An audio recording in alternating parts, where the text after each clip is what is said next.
Hello and welcome back. This is the bonus week. I am really excited to share all of these different energy cleansing techniques with you and how to raise your vibration through affirmation cards and a gratitude journal. So I want to share first a little bit about highly sensitive people. So there's a high percentage of a chance that if you are watching this video, you might be highly sensitive. And what I had learned growing up was that being sensitive was a bad thing because I was always very in tune with the way that people felt. And that's called clairsentience, where you can actually feel the feelings of other people.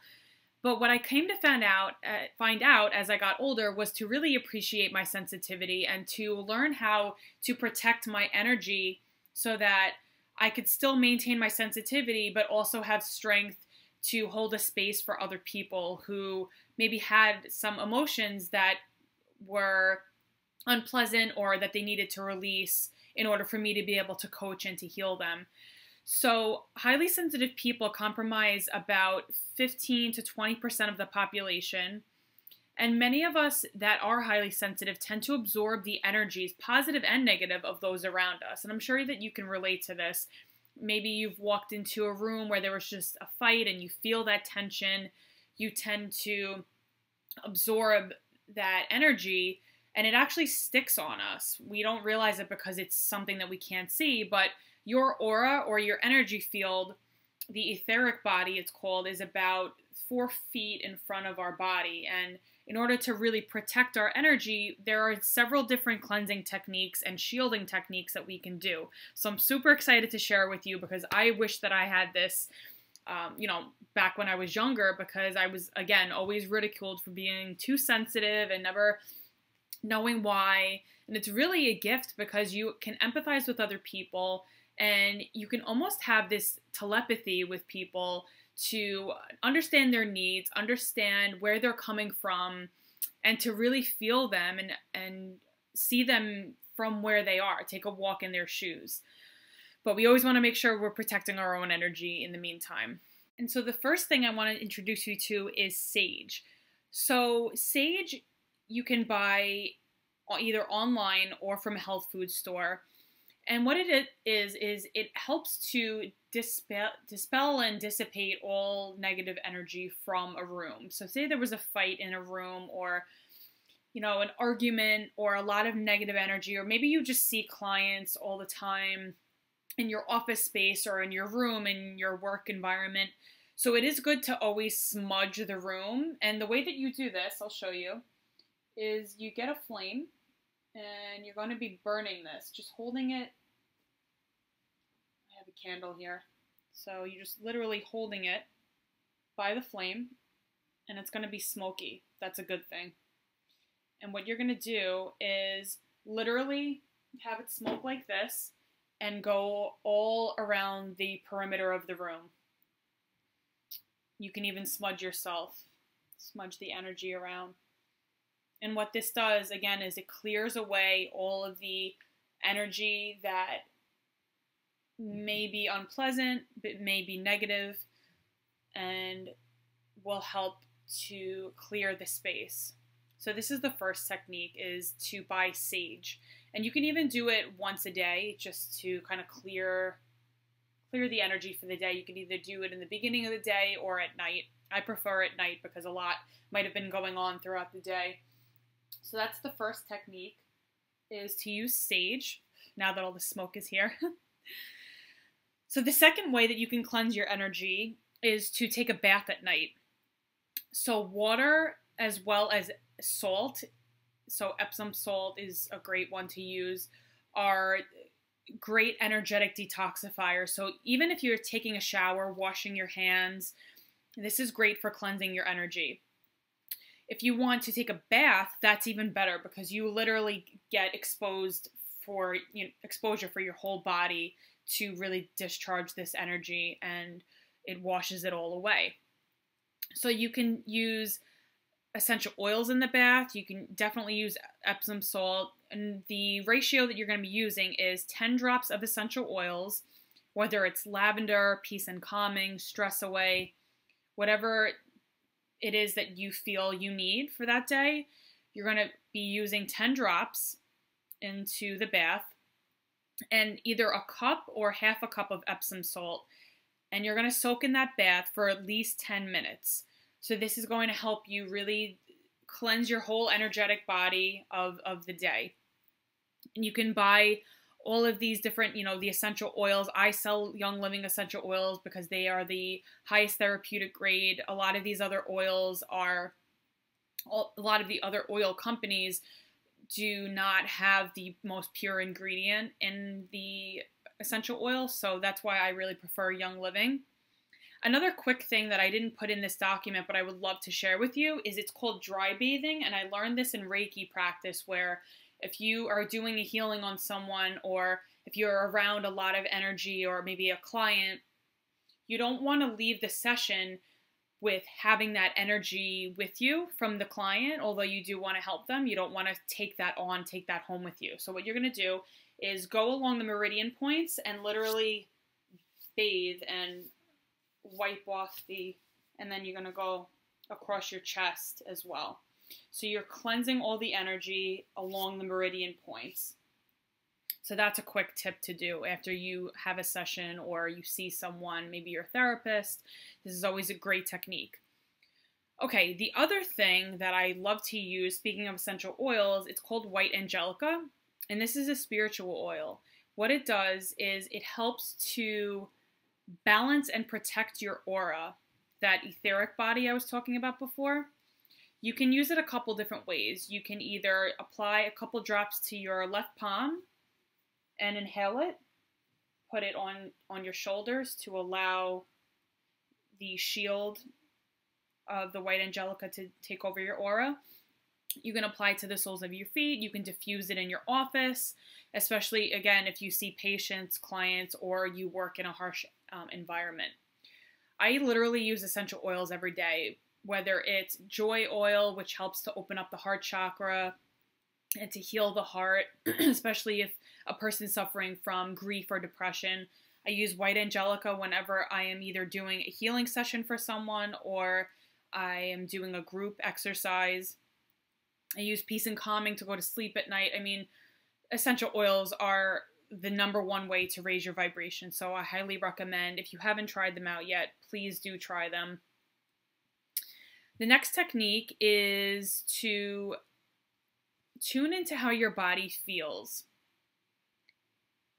And so this is less of a technique, more of just a tool that you can use, like a self-assessment tool. Because when your own energy is present in the body, it's going to feel very light. It's going to feel airy. If you have a lot of heavy spots, a lot of people feel it on their shoulder, oftentimes it's not your own energy. And so these different techniques I'm teaching you can help to allow your own energy to shine through, and for the energy of others to really just be whisked away. So that is just a important tool to keep in mind. Self-care is imperative, always creating boundaries to decipher what is your energy and what's not your energy. Another thing that I love to use, I have here crystals. So rose quartz is my #1 favorite. I always use this in meditation, especially, if I'm sending Reiki to someone. It's the stone of self-love.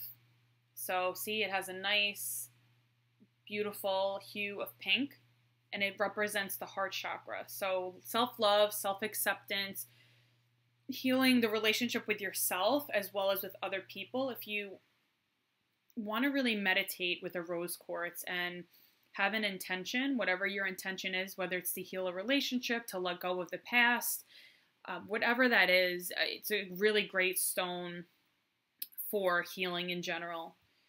Another stone that I don't have on me because I gifted it to someone was clear quartz. This is a universal healing stone. It clears away negative energy and it harmonizes your emotions, balances out your emotions.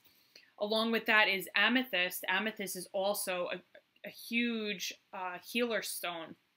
So it protects, again, against negative energy, and it balances your emotions, your sleep patterns, and your mood. You can place it under your pillow, or maybe if you have a pocket in your shirt, I did this the other night, place this in your pocket, and you will notice that it really helps you to sleep at night. It naturally also aids in the detoxification process of the body. So amethyst is another great one. So how do you select these crystals? Like say you go to a crystal store or you buy it online. It's really all about your intuition, which is a lot of what I was sharing about how to tap into your intuition in this course. So you literally are going to be in the store and you are going to select a crystal that feels right to you. You'll pick it up. There's going to be maybe a bowl of crystals. You'll pick up the stone and you just feel it in your hand. You might feel a little tingling. Stones tend to give off a certain energy or vibration. And keep picking up the stones. Keep feeling it until you feel that you found your stone. So once you selected the stone, you need to go home and cleanse it because people have been picking it up. Who knows who picked it up? So people are touching it all the time in the stores. So you really want to cleanse the energy of the crystal. So when you get home, you're going to rinse the crystal under cold water for 30 seconds to a minute in cold water. After that, you're going to set the crystal down on a windowsill or outside for at least 4 hours. So you can put it on a windowsill, leave it on a little towel, and allow the sunlight to emit the energy and imprint the energy onto the crystal because this helps to cleanse it. Side note, if you want to also cleanse your energy system, being outside and being exposed to sun, while of course there's UVA, UVB rays, it also, that's not the not so good part, but there is a benefit to cleansing your energetic body when you're exposed and you're sunbathing. You actually are bathing off the discordant energy that isn't serving your body. So that's just a side note. So after you have let the crystal sit out for 4 hours, then you can actually either use it for meditation, you can wear it, you can place it on a different chakras, your heart chakra, solar plexus. I mean, there's so many ways to use crystals. So really use your intuition when picking out a crystal and try out these different methods. See, whether you like to sleep with it, whether you like to wear it, everything is really tailored to you and which of these cleansing techniques you want to use. Another great one is a grounding technique. So you can either look at different grounding meditations on YouTube. If you feel like you're scattered all the time, you can really center yourself and ground and close your eyes. You can put your feet firmly on the ground, and this helps to ground you. You can do a meditation like that where your feet are firmly planted on the ground.